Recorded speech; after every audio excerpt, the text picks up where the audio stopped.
Morning, welcome back students. So we are learning class 9 chapter 1, what is democracy and why do we need democracy. So students, in this chapter we are learning about the democracy and in different perspectives, and step by step we will learn different stories all around the world, in different parts of the world. We will take some instances of some countries, and we will throughout this chapter we will be able to understand what are the features, key features of democratic government. And most of the countries in the world, after demolizing or after declining or after removing monarchy system, all the governments are trying to change themselves to the democratic government. So there must be something special characteristics in democratic government. So दोस्तों, हम 9वीं class का chapter 1 पढ़ रहे हैं, जिसमें हम लोकतांत्रिक सरकार के बारे में पढ़ेंगे।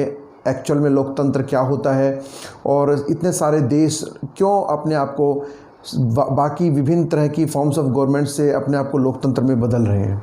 क्योंकि लोकतंत्र की जो फीचर्स हैं उनको पढ़ने के बाद स्टेप बाय स्टेप हम विभिन्न स्टोरीज़ के द्वारा, अलग अलग कंट्री की स्टोरीज़ के द्वारा हम पढ़ेंगे कि एक्चुअल में एक ऑथेंटिक सेंस में लोकतंत्र क्या है। तो इस पूरे चैप्टर में, after reading this chapter, we will be able to answer that what is difference between a democratic and non-democratic government, as well as we will be able to distinguish between the advantages and disadvantages of democratic government. तो दोस्तों आइए शुरू करते हैं। तो हमारे इस chapter में सबसे पहले इंट्रोडक्शन के तुरंत बाद जो है कुछ स्टूडेंट्स हैं। एक स्टूडेंट है मैरी, वो अपनी टीचर से जो है कोई क्वेश्चन पूछती है। उसके बाद पूछती है कि डेमोक्रेसी की डेफिनेशन हमारे लिए क्यों ज़रूरी है और हम क्यों डेफिनेशन के पीछे भागते हैं। ऐसे करके ये चैप्टर स्टार्ट होता है। फिर इसमें बाकी के स्टूडेंट्स भी फिर क्वेश्चन पूछते हैं, मैडम उनका जवाब देती है।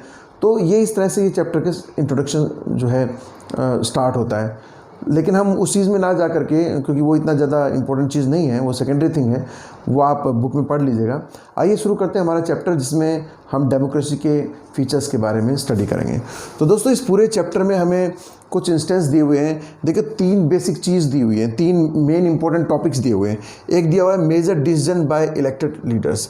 ये टॉपिक दिया हुआ है आपके चैप्टर के अंदर। इस टॉपिक के अंदर, इस सब हेडिंग के अंदर पाकिस्तान के बारे में बताया हुआ है। तो जो पहला हेडिंग है major decision taken by elected leaders, तो किसी भी डेमोक्रेटिक गवर्नमेंट का ये एक बहुत ही मेजर फीचर है कि जो डिसीजन मेकर्स हैं वो रिप्रेजेंटेटिव्स इलेक्टेड होने चाहिए लोगों के द्वारा। लेकिन अगर किसी देश के अंदर लोगों द्वारा चुने हुए लोगों के हाथ में पावर्स नहीं है, अगर वो डिसीजन मेकर्स नहीं है, डिसीजन मेकिंग करने वाला कोई और है, तो फिर आप उसको लोकतंत्र नहीं कह सकते। तो जो पहला जो टॉपिक है हमारा, major decision should be taken by elected leaders, तो ये एक की फीचर है किसी भी डेमोक्रेटिक गवर्नमेंट का।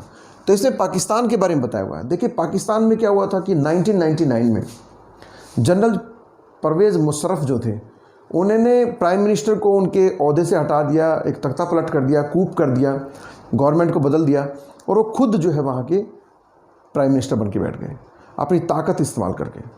और उसके बाद खुद डिसीजन लेने लगे। उन्होंने जितने भी जो सिक्योरिटी काउंसिल के हाथ में सारी पावर्स आ गई, तो जितनी भी असेंबलीज थी, उनके इलेक्टेड जो लीडर्स थे, जनता द्वारा चुने हुए नेता को हटा करके एक आर्मी कमांडर जो है पूरे देश का डिसीजन मेकर बन जाता है। तो ये स्टोरी पाकिस्तान के बारे में। 2000 में क्या करता है, वो एक रेफरेंडम कराता है। फिर 3 साल तक रूल करने के बाद में फिर वो एक रेफरेंडम कराएगा, इलेक्शन नहीं कराएगा, एक रेफरेंडम कराएगा। और रेफरेंडम में के अंदर भी वो बहुत सारी मेल प्रैक्टिस इस्तेमाल करके और क्या करेगा, खुद को राष्ट्रपति के पोस्ट पर जो है अपने आप को जो है स्थापित कर देगा और अपना खुद ही जो है सारी डिसीजन मेकिंग करने लगता है। यानी कि आर्मी के हाथ में पूरी पावर्स आ जाती है। लोगों द्वारा चुने हुए नेता को हटा देता है और खुद अपने हाथ में सारी पावर लेता है। तो इस तरह के अगर घटना किसी देश में हो गई है जहां एक आर्मी कमांडर जो है देश का राष्ट्रपति बन के बैठ गया है और अपनी मर्जी से रेफरेंडम करा लिया है, ऐसे बहुत सारे क्रिटिक्स भी उसके अगेंस्ट आए, बहुत सारे प्रोटेस्ट उसके अगेंस्ट हुए मीडिया के थ्रू, और रिटर्न मटेरियल जो भी उसके खिलाफ कुछ बोलता था तो वो उसके अगेंस्ट एक्शन लेकर के उसको जो है चुप करा देता था।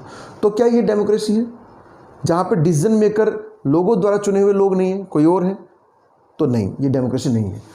तो दूसरा जो हेडिंग है वो फिर हमारा है free and fair elections.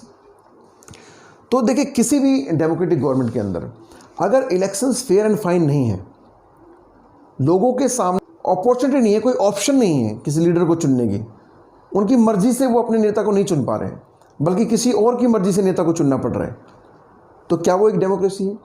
Democracy का मतलब ही होता है लोकतंत्र, लोगों के द्वारा चुने हुए लोग, लोगों की इच्छा जिसको हो, जिसकी भी इच्छा हो उसको वो नेता बनाए, वो सरकार चलाए, वो एक लोकतंत्र है। लेकिन चाइना में क्या है, देखिए यहाँ पे इस फ्री एंड फेयर इलेक्शन ये जो टॉपिक है इसके अंदर दो कंट्री के बारे में जो है स्टोरी दी हुई है, एक चाइना के बारे में दी हुई है, दूसरा मैक्सिको के बारे में दी है। तो इसमें दो स्टोरी हमने पढ़नी है।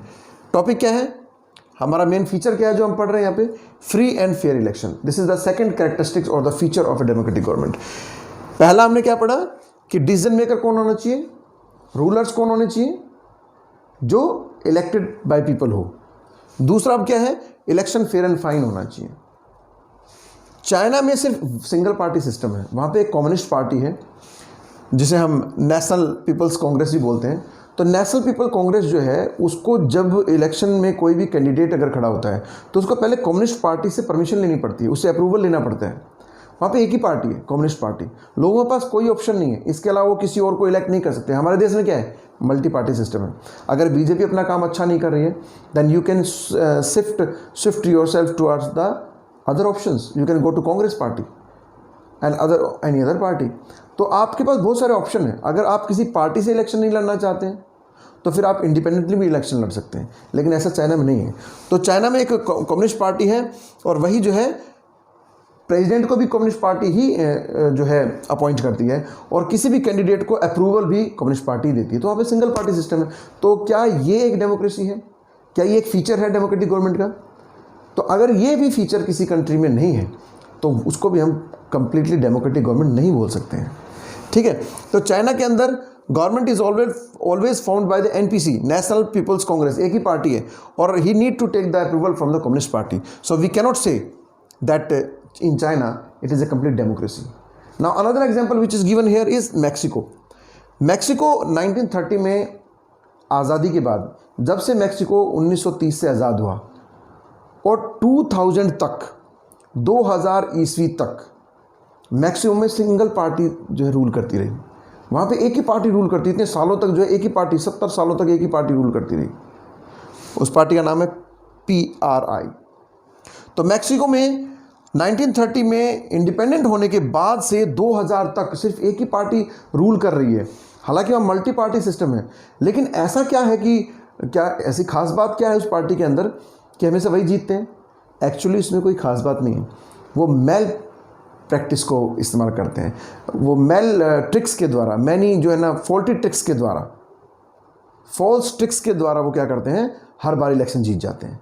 यहाँ पे मीडिया को कंट्रोल किया जाता है, टीचर्स को, स्कूल्स में जाकर के टीचर्स को फोर्स किया जाता है कि वो अपने स्टूडेंट्स को जो है प्रमोट करें, स्टूडेंट्स को जो है इंस्पायर करें कि वो अपने घर में जाके अपने पेरेंट्स को सलाह दें कि वो किसको वोट करें, PRI को वोट करें।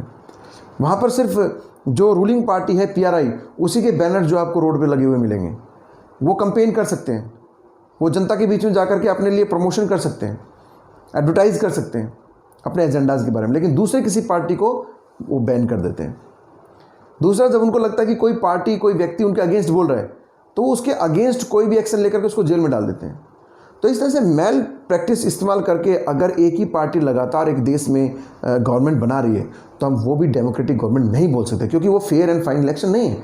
तो सेकंड कैरेक्टरिस्टिक क्या है, इन दो स्टोरीज को जानने के बाद में हमें क्या पता चल रहा है कि फ्री एंड फेयर इलेक्शन, अगर किसी भी देश के अंदर फ्री एंड फेयर इलेक्शन नहीं है तो we cannot call it a democratic government. So till now we have studied two important characteristics of democratic government.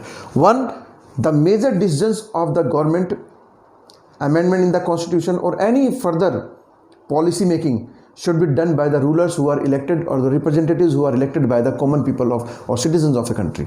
And if it is not so, then you cannot call it a democratic government. Secondly, we just gone through that in China and Mexico, either one party is ruling or they are using, for winning the elections, they are using malpractices or false tricks they are using. So this is also cannot be called as democratic government.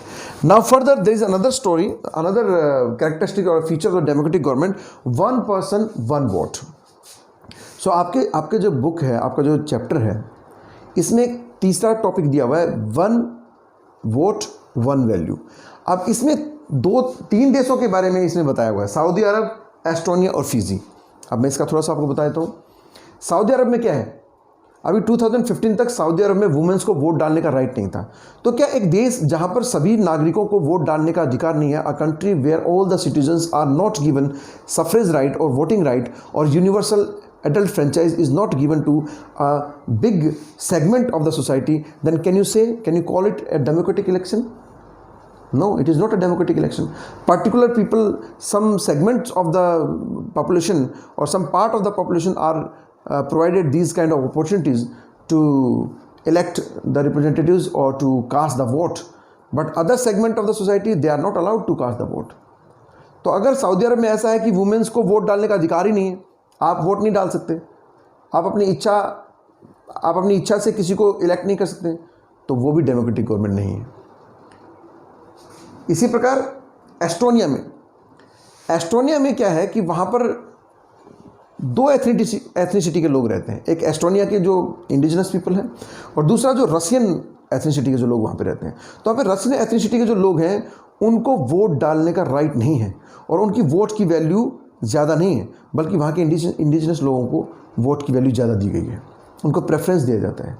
तो इस तरह का एक ही समाज में रहने वाले हमारे देश में क्या है, हमारी कंट्री में क्या है, इंडिया में, our country is a variant country, the people of different caste, community, religion are living together and each and every person is given equal value of their vote. All the citizens, irrespective of their caste, their language, their region where they come from, they may cast their vote and each vote have one value. They vote one vote means one value. लेकिन Fiji में भी और Estonia में ऐसा नहीं है। तो one person should have one vote and should have one value. This is the third characteristic of any democratic government. So students, with the help of these examples, we can call what is a democratic government. We can differentiate between a democratic government and non-democratic government. So the government or the country where these three important features are not being followed, we cannot call them democratic governments. तो ये जो अभी तक हमने जो तीन features जो पढ़े हैं, major decisions should be taken by the elected leaders, free and fair elections, and one person, one vote, one value. These are the important features. अगर किसी देश में इन तीनों में से किसी एक फीचर को फॉलो नहीं किया जाता तो we cannot call it a democratic government. Now let us further move. If in a democratic government, there should be always the rule of law. Constitution should be on priority. On the top of any judgment, the constitution should be in front. I mean, maybe the government of BJP, maybe the government of Congress party, any ruler, any elected member become the ruling party, but they must follow the rules and regulations given in their constitution. It should not be happen कि कोई एक सरकार election जीत के आती है, उसके बाद अपनी तरीके से, अपनी मर्जी से वो कॉन्स्टिट्यूशन को चेंज कर दे, अमेंड कर दे। कॉन्स्टिट्यूशन किसी भी कंट्री का जो होता है वो एक बेस होता है, फंडामेंटल लेइंग स्टोन होता है। उसको अगर कोई सरकार चेंज कर दे तो क्या वो लोकतंत्र रहेगा? आप अपनी मर्जी से जो आप संविधान को चेंज कर देते हैं, कुछ भी नया कानून ला दिया आपने, इमरजेंसी लागू कर दिया आपने, लोगों के अधिकारों को छीन लिया आपने। जब आपको लगा कि आपकी पावर जाने वाली है, आपकी सरकार हटने वाली है, तो आपने कुछ भी नया कानून बना करके 5 साल की बजाय अब इलेक्शन 6 साल में करा दिए। या फिर जब आपको लगा कि अब लोग जो है आपके खिलाफ कुछ बोल रहे हैं, if the government is not working properly and the people are coming up and they are putting their voice with the help of media, they are debating against you, they are protesting against you, then you are using your power and you are censoring the media.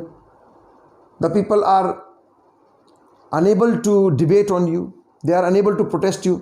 Opposition party अगर आपके खिलाफ, आपकी policy के against अगर कुछ put up करती है कोई क्वेश्चन, तो आप उसको सप्रेस करते हैं, जेल में डाल देते हैं नेताओं को पकड़ के। तो अगर ऐसा भी कहीं हो रहा है, रूल ऑफ लॉ नहीं है, कॉन्स्टिट्यूशन से ऊपर आपकी गवर्नमेंट को आपने पावरफुल बना लिया है, सारी पावर्स अपने हाथ में ले ली हैं, तो फिर भी आप लोकतंत्र उसको नहीं कह सकते। जैसे इसमें एग्जाम्पल दिया हुआ है जिम्बाब्वे। देखिए जिम्बाब्वे जो कंट्री है, 1 मिनट, लेट मी रब something from here. So in a democratic government, rule of law must be followed. Rule of law. But what is happening in Zimbabwe? In Zimbabwe, from many years, a party which is called ZANU-PF, this is the ruling party in Zimbabwe. This ZANU-PF party, and the leader of this party was Robert Mugabe. Robert Mugabe. This Robert Mugabe ruled in Zimbabwe and continued ruling in Zimbabwe. Whenever he realized that the people are going against his government or going against his policies, then he started to use his power. And he started to rule like a dictator. Whenever he requires, he changed the constitution, he amended the constitution, and he always wins the election by malpractices and all that. तो ये जो वहाँ पे जानू PF जो Robert मगाबे जो है, ये क्या करता है जिम्बाब्वे में कि जब उसको ज़रूरत पड़ती है कानून को बदलने की, तो अपने हिसाब से कानून को बदल देते हैं, कॉन्स्टिट्यूशन को चेंज कर लेते हैं। बहुत इजीली फ्लेक्सिबल बना दिया कानून को, कॉन्स्टिट्यूशन को। तो ऐसा भी तंत्र जो होता है, दिस काइंड ऑफ स्ट्रक्चर और system of government is also not be called as democratic government. Constitution तो हमारा भी है, लेकिन हमारे कॉन्स्टिट्यूशन में भी अमेंडमेंट होता है, but it is not that flexible. हमारा कॉन्स्टिट्यूशन फ्लेक्सिबल है, बट इतना फ्लेक्सिबल नहीं है कि उसको कोई भी लीडर आकर के अपने हिसाब से उसको चेंज कर सके। तो फ्रेंड्स, डेमोक्रेटिक गवर्नमेंट के 4 इंपॉर्टेंट फीचर्स हमने इस पूरे चैप्टर में जो निष्कर्ष जो ब्रीफ में पढ़ा है, वो ये है कि जो लोगों द्वारा चुना हुआ नेता है, लोगों द्वारा चुना हुआ नेता, तो हमने डेफिनेशन में क्या पढ़ा था? It is a form of government in which the rulers are elected by the people. तो एक तो रूलर्स जो लोगों द्वारा चुने, ये अपने आप में पूरी डेफिनेशन नहीं है, ये सफिशिएंट नहीं है डेफिनेशन, लेकिन इसमें एक चीज़ बिल्कुल क्लियर कर दी गई है कि रूलर्स लोगों द्वारा चुना गया हो। अब इस डेफिनेशन से थोड़ा आगे चलते हैं। इलेक्शन के द्वारा लोगों के द्वारा नेता को चुना गया हो, ये तो इसका पहला कैरेक्टरिस्टिक है, पहला फीचर है किसी डेमोक्रेसी का। उसके बाद वही रूलर, उसी रूलर के हाथ में पावर होनी चाहिए जो लोगों ने जिसको चुन के भेजा है। पाकिस्तान की तरह नहीं कि जनरल परवेज मुशर्रफ ने लोगों द्वारा चुने हुए नेता को तो हटा दिया और खुद जबरदस्ती वहाँ का राजा बन के बैठ गया, वहाँ का रूलर प्राइम मिनिस्टर बन गया, और फिर खुद ही प्रेसिडेंट बन जाता है, अपनी मर्जी से रेफरेंडम करा देता है। तो एक तो ये कि the person who is elected by the people should be the ruler, उसी को रूलर होना पड़ेगा। दूसरा, 1 vote 1 value, 1 person 1 vote 1 value, यानी कि हर एक citizen, all citizen should be equal in front of the law and their voting value should be 1। अब फिजी में क्या है? फिजी में इंडियन फिजियंस भी रहते हैं और इंडिजिनस फिजियंस भी रहते हैं, लेकिन वहाँ पे जो इंडिजिनस जो वहाँ के फिजियंस हैं, उनकी वोट की डबल वैल्यू है, जबकि इंडियन फिजियंस की वैल्यू उनकी वोटिंग वैल्यू के हाफ है। तो क्या ये क्या एक डेमोक्रेसी है जहाँ पे कुछ सिटीजन्स को पूरे अधिकार दिए गए, डबल अधिकार दिए जा रहे हैं, उनकी डबल पावर उनकी वोटिंग की, और बाकी के जो लोग हैं उनकी वोटिंग की पावर हाफ है? ये भी डेमोक्रेसी नहीं है। तो दूसरा फीचर क्या है? इक्वलिटी, 1 वैल्यू 1 वोट होनी चाहिए। इसके अलावा थर्ड क्या है? फ्री एंड फेयर इलेक्शंस होने चाहिए। अगर किसी भी कंट्री में पावरफुल लीडर्स या पैसे वाले लोग पैसा दे करके, लोगों को लालच दे करके, या बूथ कैप्चरिंग करके, या किसी मशीन है, हमारे पास ईवीएम मशीन्स हैं, उन्हीं में कुछ जो है टेक्निकल फॉल्ट करके या टेक्निकल कुछ चेंजेस करके अगर वो इलेक्शन जीत रहे हैं, धोखा करके इलेक्शन जीत रहे हैं, तो वो भी फिर डेमोक्रेटिक गवर्नमेंट नहीं होगी। डेमोक्रेटिक गवर्नमेंट में एक और फीचर ये है कि रूल ऑफ लॉ होना चाहिए। तो ये 4 फीचर्स हमने पढ़े। रूल ऑफ लॉ होना चाहिए, ये नहीं कि अपनी मर्जी से किसी ने भी आया और अमेंडमेंट करके अपने हिसाब से कॉन्स्टिट्यूशन को चेंज कर रहे हैं, ऐसा नहीं होना चाहिए। तो एक तो लोगों द्वारा चुनी सरकार होनी चाहिए, लोगों द्वारा चुने हुए लोग वहाँ पे राज करें, वही जो है लॉ बनाएं। इसके अलावा 1 वोट की 1 वैल्यू हो, सब इक्वल हो, और रूल ऑफ लॉ हो। तो ये सारे फीचर्स अगर किसी डेमोक्रेटिक गवर्नमेंट में हैं तो वो एक डेमोक्रेटिक गवर्नमेंट कहलाएगी। तो अब हम अपने देश की बात करते हैं। हमारी कंट्री में मल्टी पार्टी सिस्टम है, आपके पास बहुत सारे ऑप्शंस हैं, आप किसी पार्टी के व्यक्ति को, कैंडिडेट को जो है ना अपॉइंट कर सकते हैं। और हर सिटीजन को हमारे देश में यूनिवर्सल आइडेंटिटी फ्रेंचाइज को यूज़ किया जाता है। Each and every, whether she is a women और any caste, any community, irrespective of their language, irrespective of their region from where they come, all the value of their vote is equal. So we can say comparatively that India is the largest democratic country of the world. So इसके अलावा बाकी जो बच गया friends, हम next video में discuss करेंगे और कंक्लूड करेंगे इस पूरे चैप्टर को। इन सारे फीचर्स को वन बाय वन करके, जो 4 फीचर्स हमने डिस्कस किए हैं किसी भी डेमोक्रेटिक गवर्नमेंट के बारे में, उनको one by one different prospective से, अलग अलग कंटेक्स्ट में इसको देख करके और कंपैरेटिव स्टडी करेंगे कि what is democratic and what is non democratic government, as well as we will distinguish between advantages, democratic government के होने के एडवांटेज क्या हैं और डेमोक्रेटिक गवर्नमेंट में कुछ डिसएडवांटेजेस भी हैं। तो नेक्स्ट लेक्चर में अब हम लोग ये सारी बातें कवर करेंगे। तब तक के लिए सी यू, गुड बाय।